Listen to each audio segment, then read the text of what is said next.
everybody. Thanks for joining my AMAP Friday. So Ask Me Anything Pilates. So I'm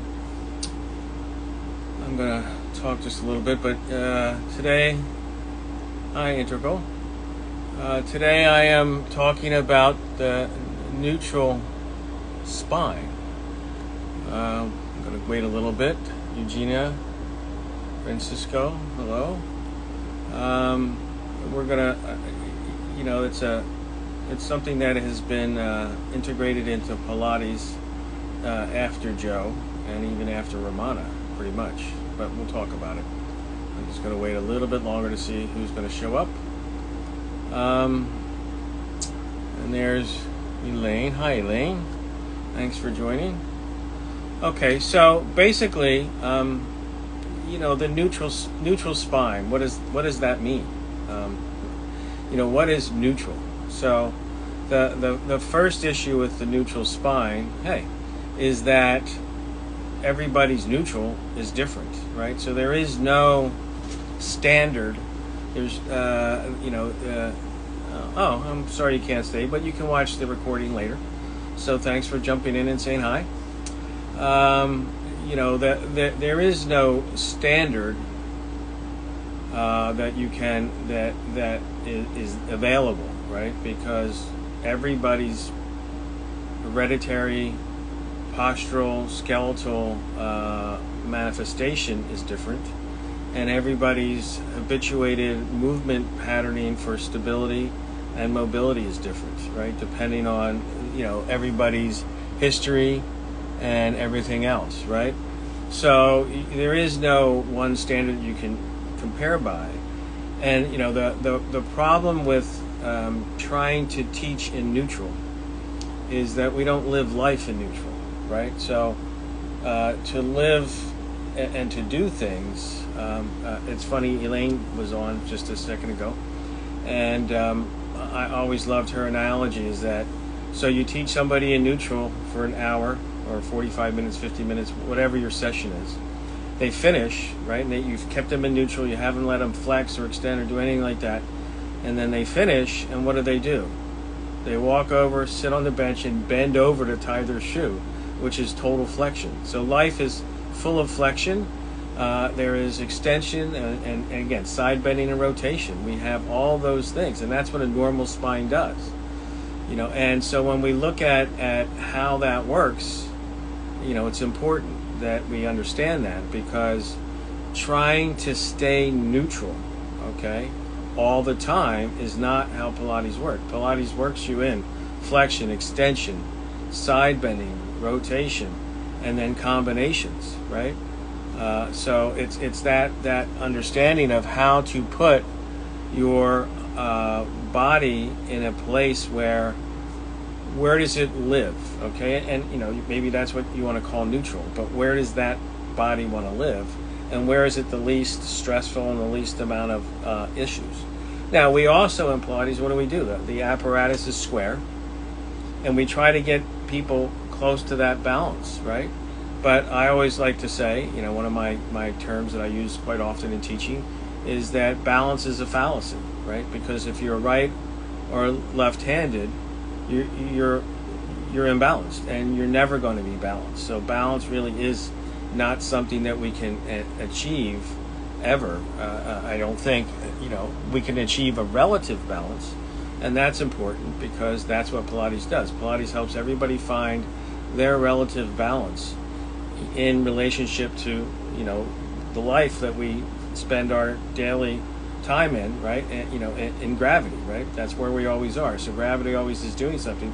So we're always working up against gravity. And that's what we teach, or at least that's what Joe taught and Romana taught me, was that you're always lifting and supporting and lifting out and working up against gravity and working with gravity, right? It's not, I guess really not against, it's with, because you work it in so many different configurations. So if you're always in neutral, you're not strengthening properly, right? To have full strength, right, in the muscles, you have to have full range of the joints, right? So to get full strength, I have to be able to fully extend and fully flex. That's the only way I'm going to get full strength. And so we have to make sure that we're doing that. Plus, when we look at, I hear a lot of people say, that you do neutral spine to with people with osteopenia, osteoporosis, those types of things. But how do you strengthen the bone? How does the bone strengthen? The bone strengthens only through stress. If you do not stress the bone, it loses its calcium, right? And so that's part of the process. Now, there's many causes besides that as well. I mean, as we age, especially females, because of menopause and other things, that hormonal changes, that they lose a little bit more calcium. But it's vitamin D, it's sunshine, it's activity. So all those things that are important for that. So if you're having somebody with that, you need to do it. And with the way Joe taught and Romana taught, it's a progression. So you don't start somebody in the super advanced triplanar full function of movement where you're working stability and mobility in rotation, side bending, and flexion all in one exercise. That's not how it starts. That's not how we do Pilates, right? How do we do Pilates? We do Pilates, Joe's contrology, right? Joe's way of teaching by a progression, and it's or classical, Romana's, interpretation of that and her slight variations from Joe. And that process is what? That process is understanding fully how to progress somebody no matter where they are. And so you have somebody with osteopenia or osteoporosis. What do? You still have to do the exercise, and there's plenty of ways to do that without stressing the bone. And remember, when we look at fractures that happen due to osteopenia, osteoporosis, they are certain areas that happens in. And so if somebody comes and says they have that particular issue, well, you can ask them, well, where? Which joints, which bones, what are the areas? And you can do a little bit more focus on that and pay attention to that, and also be more careful there in the beginning, right? And as time progresses and they get stronger, and again, it's not just exercise. They're going to have to address that osteopenia or osteoporosis with diet, with possibly medication, with other things as well, and vitamins, vitamin D, sunshine, all of those things. They should be doing all of those things to help facilitate and make the changes.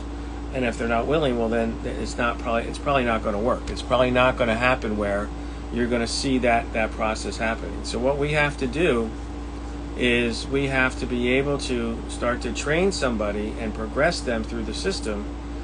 And that system is flexion, extension first, right? Because Joe follows the organic learning sequencing that we all do. And so that's usually flexion, extension, and then there's side bending, and then there's rotation. And, if somebody needs or can benefit from a more advanced exercise and they're able to do it, even if they're basic, and it's safe, you can also incorporate that if that's the need. So that the whole point of trying not to do anything but neutral, and that's sort of what the neutral spine comes about, when we look at that process. So we need to really understand that and make sure that we progress people through flexion, extension, and then side bending, and then rotation, and then combinations over time.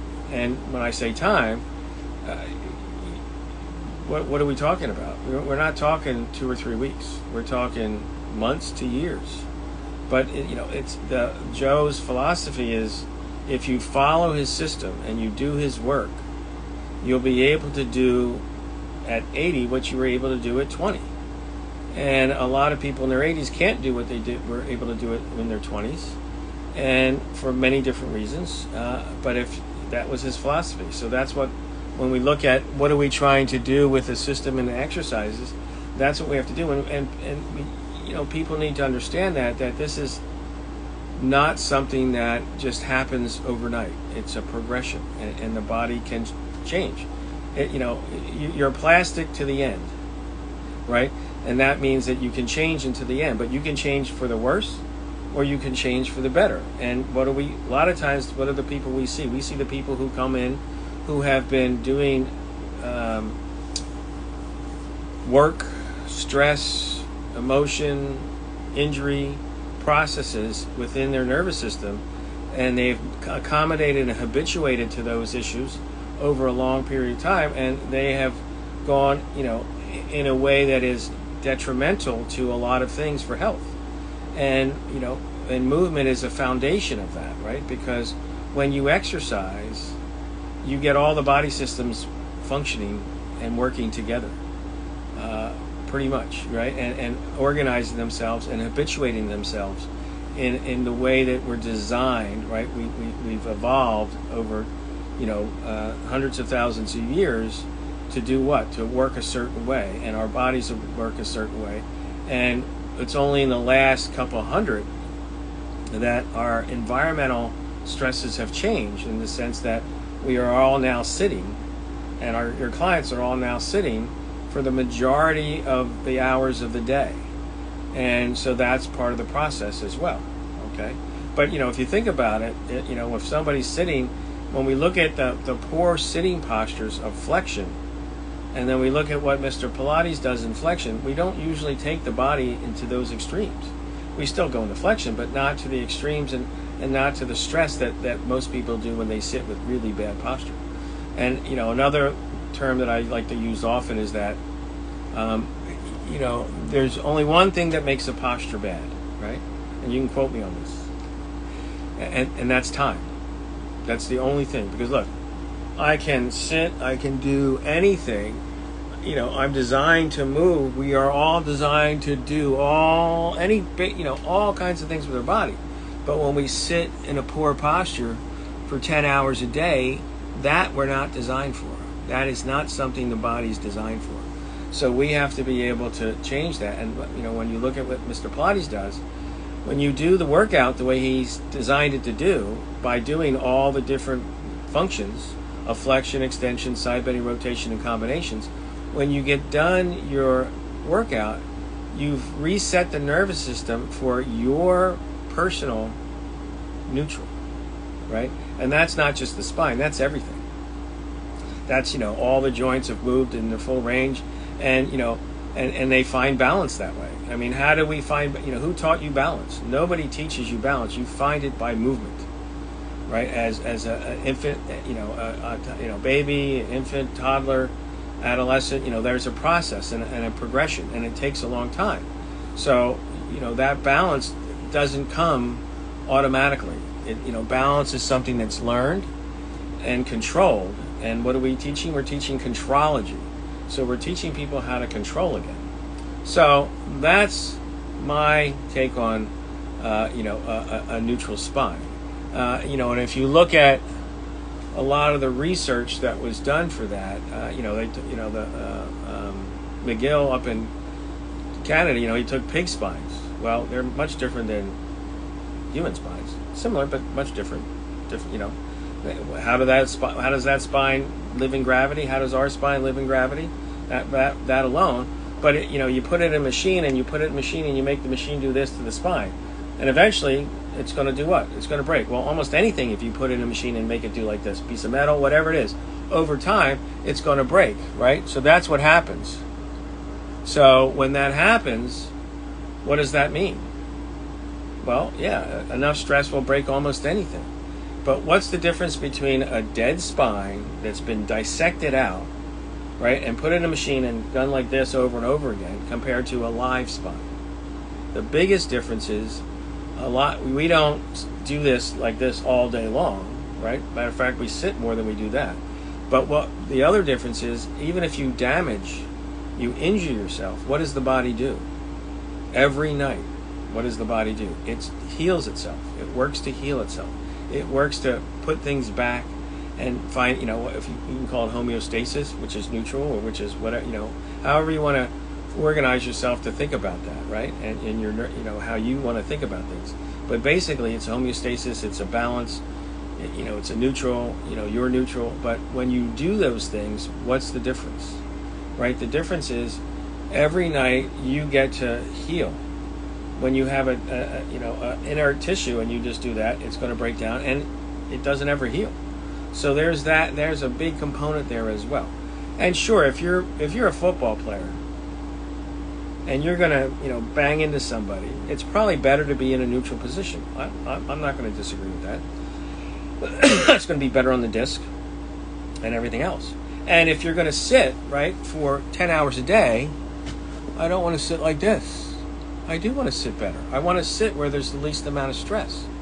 All right? So, okay, everybody sit up straight. If you're sitting and watching, everybody sit up straight. So if you're sitting up straight, almost everybody knows how to do that, right? Almost everybody knows how to sit up straight. From school or wherever. You've been taught that, parents, somewhere along the line, somebody told you what that means. So you sit up. Okay, that's fine, but what does that require? Right? The only thing that makes the posture bad is what? Time. So this requires endurance. And when you look at most exercise systems, right? What do they give you? They give you movement endurance. They don't give you stability endurance. Right? In Pilates, half the exercises, half the body's stabilized while the other half's mobilizing throughout the whole workout. So you're also building endurance for stability, and you're doing it in all the different configurations so that when you're done, you're in your more balanced, your neutral position, your best balance, and you have the endurance in the system, in the body system. The muscles is an organ system, right? So you have the endurance in that organ system to be able to do the stress of the environment that you're putting yourself in to manage that a lot better. That's why people always say, I sleep better after Pilates. I can do work better. I can, focus and concentrate better because that's what we're doing. Okay? So again, all these things are part of that, process. And when I see people trying to make everybody stabilize and not move out of that while they're doing all these other things, that's not how the body works. Right? That's just not how the nervous system works. That's not how the body works. So you're imposing a hypothesis of what? You're imposing a hypothesis of not really researched over a long period of time and proven at all. Okay? And what that, because what's science? Science is not one study. Science is a study that is then reproduced in many other places, and they come up by doing exactly, well not exactly because there's really not exact, but within a parameter, a variance parameter, the same process, the same sequencing, the same exercise, the same, almost trying to get as many variables as possible, and then when they do that, they reproduce and they get the same results. And when we see what happens today in the media, one article gets published, and all of a sudden everybody jumps on it, and that's and everybody wants to follow that. But that's not the science. That's not how science was done, and that's really not how you see if it really works or not. And if you look at almost the end of any of those articles that they do that, and you look at the conclusions, they never. Well, I shouldn't say never, but I don't think I have not ever seen one that says we are sure 100% that doing this does that. They say, it's possible, there's a correlation, there's a reasonable understanding that this may, so they give suggestions, but it's never, this is always going to be the way it is. Okay? So, that being said, when we look at exercise and what we're doing, Pilates fits what our needs are for all the different things that we have to do, whether it's movement or sitting here for a long period of time, right? If I'm sitting here talking to you, am I sitting like this? Or am I sitting up? Am I talking? Am I able to maintain that posture that is less stressful on the joints and the discs, right, of my body than this is? Because here, I'm not hardly, I'm doing very little muscle work. So where's all the stress of gravity going? It's going into the joints, the ligaments, and the discs. Here, the muscles are doing a lot of the work against gravity, so we're working with gravity, and the joints, the disc, and the ligaments are getting less stress. And most of the injuries and problems that we see and we have are disc, joint, and ligament, imbalances. When we're talking about orthopedics and musculoskeletal issues, right, over time. And I'm not talking about traumatic injury. I'm talking about overuse and dysfunction that takes decades. Okay, so that's the other thing. Okay, so that's my that was the question that somebody had asked about the neutral spine, whether I could discuss it. So I've discussed it. If you have any questions about that and you're still watching and you want to ask, go ahead and ask. I'll wait a minute or two. If not, if you have any questions, if you're watching this later and you have a question about anything, ergonomics, biomechanics, anatomy, function, exercise, business, any of that type of stuff, Pilates related, if you DM me, I'll add it to the list, and it'll be something that I can talk about on my AMAP Fridays. Okay, so this is something that I'll be doing every Friday. So if you'd like to join in, 1 o'clock every time. I'm also going to be, I share this with the Pilates Source YouTube channel, so you'll be able to watch it there. If you miss it here, you can just go on and watch it there as well. So it's up to you how you want to do it. Okay? All right, so thanks for joining, and I don't see any questions. So I will see you all next week, okay? At 1 o'clock. On every Tuesday, for those of you who don't know, I teach 2 classes, one Pilates, one not. One is my own. It's called Balanceology, and that's at 12:30 on Tuesdays, New York time. And I do that. It's basically, to work on your balance, because balance is the last thing we gain, and it's the first thing we start to lose. So I try to, thanks Elaine, I try to, I do a class that helps you increase and get your balance and improve your balance.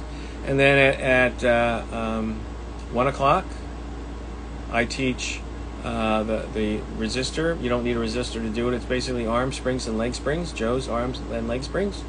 You can use a Cadillac, a wall unit, anything that you can attach springs to the wall or a pole with. You can use, and that's at 1 o'clock on Tuesdays as well. So if you want to join me in those 2 classes, hope you can. And then on Mondays at 5 o'clock, Elaine and I teach a Return to Life mat class. We alternate weeks.